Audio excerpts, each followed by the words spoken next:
बिस्मिल्लाहिर्रहमानिर्रहीम। अस्सलाम वालेकुम। मैं जवाद हसन जोई आपकी खिदमत में हाज़िर। आज हमारा टॉपिक यूरिया या नाइट्रोजन किस तरह ज़ाय होती है। दोस्तों, जब हम यूरिया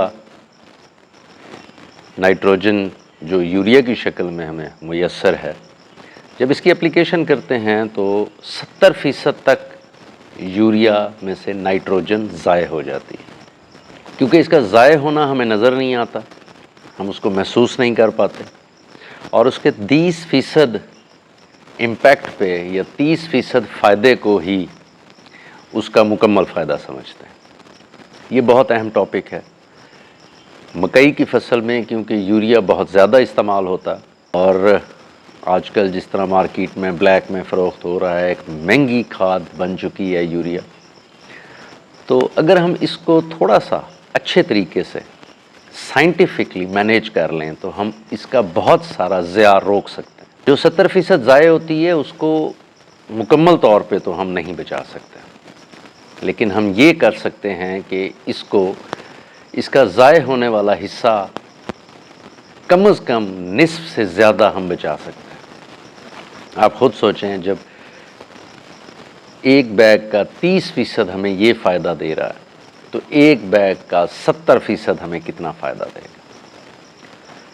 आपको कुछ टिप्स दूंगा, कुछ तरीके बताऊंगा जिससे आप अपनी यूरिया का ज़िया काफ़ी हद तक रोक सकेंगे।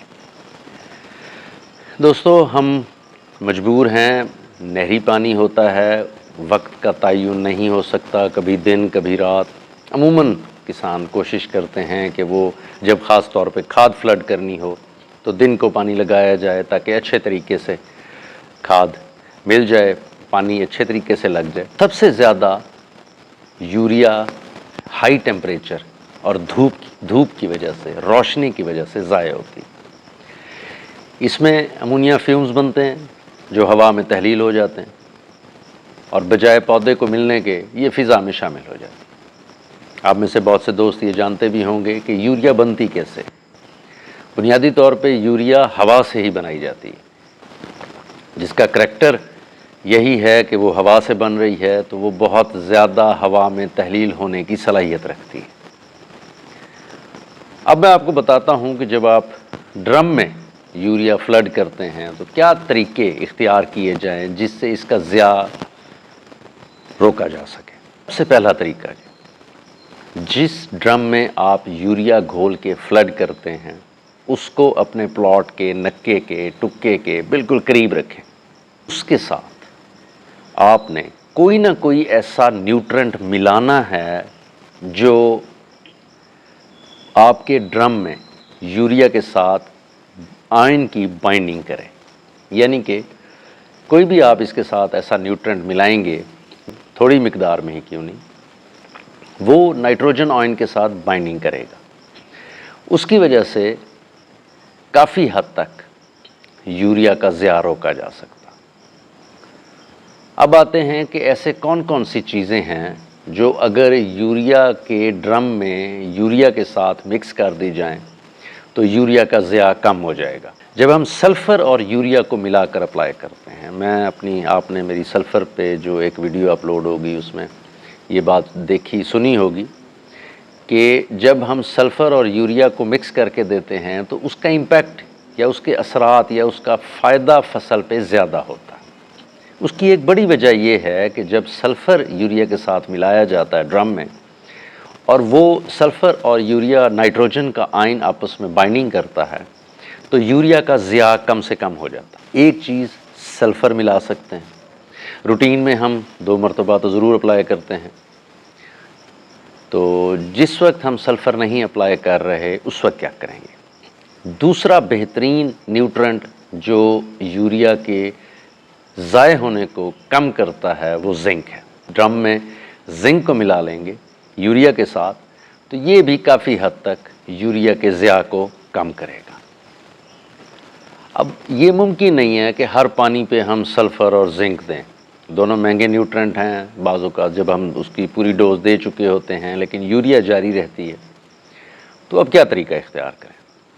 तीसरा एक आइटम पोटाश।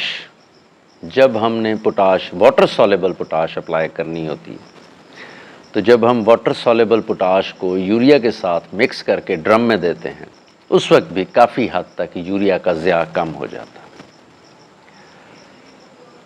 چوتھا آئٹم، یہ کافی سستا ہے، میں نے کبھی ریکمینڈ بھی نہیں کیا، تجویز بھی نہیں کیا، کیونکہ ہمارے پاس جو اویلیبل ہے وہ اتنا اچھی کوالٹی کا نہیں ہوتا جو کمپنیاں مہیا کر رہی ہیں، میسر ہے، اس لیے کبھی تجویز نہیں کیا۔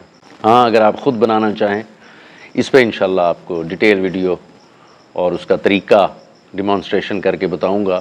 ہیومک ایسڈ، بازار والا ہیومک ایسڈ، بنیادی طور پہ فصل کو ہیومس کی ضرورت ہوتی ہے، اور جو بازار سے مارکیٹ میں کمپنی کی طرف سے ہیومک ایسڈ آتا ہے اس میں بہت کم ہیومس ہوتا ہے۔ چلیں یہ ٹاپک آج ہمارا نہیں ہے، ہمارا ٹاپک ہے نائٹروجن کے ضیاع کو روکنا۔ ہیومک ایسڈ کو اگر ڈرم میں شامل کر دی جائے تھوڑی مقدار میں، اگر آپ لیکوڈ ہیومک ایسڈ لیتے ہیں تو 1 لیٹر بہت ہے 1 بیگ یوریا کے ساتھ مکس کرنے میں، یعنی کہ اگر آپ کے ڈرم میں 1 بیگ یوریا ہے تو اس میں اگر 1 لیٹر ہیومک ایسڈ آپ شامل کر لیں گے تو آپ کی یوریا کا ضیاع کم ہو جائے گا، یعنی یوریا ضائع کم ہوگی۔ کافی چیزیں آپ کو گنوائی میں نے، سلفر ہے، زنک ہے، پوٹاش ہے اور ہیومک ایسڈ ہے۔ دوستو ہیومک ایسڈ تھوڑا سا سستا ہے مارکیٹ میں، کوالٹی کے حساب سے تو سستا نہیں ہے لیکن ویسے ایک پروپورشن کے حساب سے سستا ہے کہ اگر ہم اس کو صرف ایک ایجنٹ کے طور پہ استعمال کریں کہ یہ اس سے ہم نے اپنی یوریا کا ضیاع روکنا ہے تو پھر یہ کافی سستا ہے۔ کوشش کریں جب بھی یوریا فلڈ کریں ڈرم میں گھول کے، خاص کر تو اس کے ساتھ 1 لیٹر، اگر اور کوئی انگریڈینٹ نہیں ہے تو 1 لیٹر ہیومک ایسڈ اس ڈرم میں شامل کر لیں، اس سے آپ کا ڈرم کا کلر رنگ کالا ہو جائے گا، نائٹروجن آئن پہ کور شیل آ جائے گا، نائٹروجن اور ہیومس کی آپس میں بائنڈنگ ہو جائے گی، جس کی وجہ سے یہ کم سے کم فضا میں تحلیل ہوگی اور ضائع ہوگی۔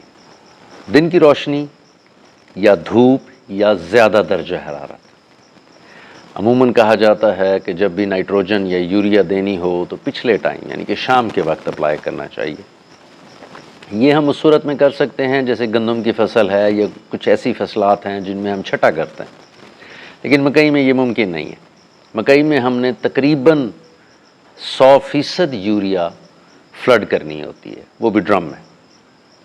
کبھی بھی یوریا اکیلی فلڈ مت کریں، اس کے ساتھ کسی نہ کسی چیز کا کمبینیشن ہونا ضروری ہے۔ روٹین میں آپ نے مختلف نیوٹرنٹ دینے ہیں، وہ کمبینیشن بن گیا، اس وقت بھی آپ 1 لیٹر ہیومک ایسڈ ملا سکتے ہیں، اس سے مزید بہتری آئے گی۔ اگر کوئی نیوٹرنٹ نہیں ہے، اکیلی یوریا دینی ہے تو اس وقت 1 لیٹر ہیومک ایسڈ لازمی ملائیں۔ اس سے آپ کی نائٹروجن یا یوریا جو ہے جس قدر بھی فلڈ کر رہے ہیں اس کی افادیت بہت بہتر ہو جائے گی، اور ظاہر ہے ایک مہنگی کھاد ہونے کی وجہ سے اس کی افادیت بہتر ہونا بہت ضروری ہے۔ اگر ایسا نہیں کرتے ہم، کیونکہ کل ہی میری معلومات میں ایک اضافہ ہوا ہے کہ پھر سے یوریا کی سمگلنگ شروع ہو رہی ہے اور یوریا شاید تھوڑا سا اور بھی اس کا ریٹ زیادہ ہو جائے، تو میں نے محسوس کیا کہ اس سٹیج پہ لازمی یہ ویڈیو اپنے کسان دوستوں کی مدد کے لیے اور ان کی معلومات میں اضافے کے لیے بنانی چاہیے۔ اپنی دعا میں یاد رکھیں۔ السلام علیکم۔